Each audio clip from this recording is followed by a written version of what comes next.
Who was John Locke and why is he important? Have you ever wondered how our ideas about government and individual rights came to be? One of the key figures in shaping these concepts is John Locke. He was a prominent philosopher in the 17th century whose thoughts laid the groundwork for modern political philosophy, particularly within libertarianism. Locke is often seen as a foundational figure in the development of libertarian thought. His political philosophy revolves around the idea of natural rights, which he believed are inherent to every individual. These rights include life, liberty, and property.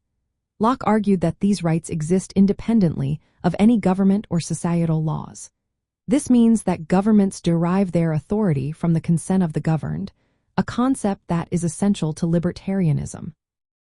Locke's theory of consent is particularly significant.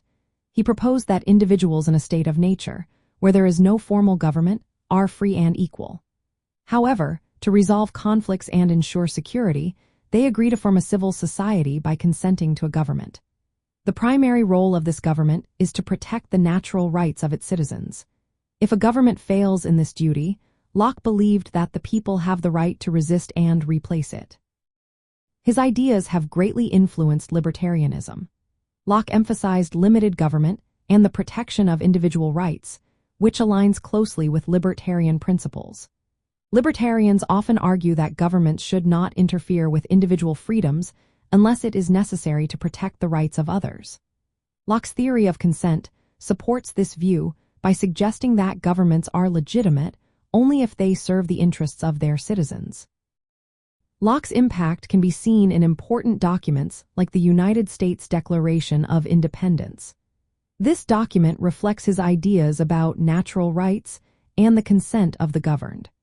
His philosophy has also shaped modern political systems by advocating for the separation of powers and the right to revolution against oppressive governments. From a libertarian perspective, Locke's work is foundational because it establishes the importance of individual rights and limited government intervention. His ideas about consent and the social contract provide a framework for understanding how governments should operate in relation to their citizens, focusing on the protection of individual liberties and property rights. So, when we ask who John Locke was and why he is important, we see that his contributions to political philosophy continue to influence our understanding of government and individual rights today.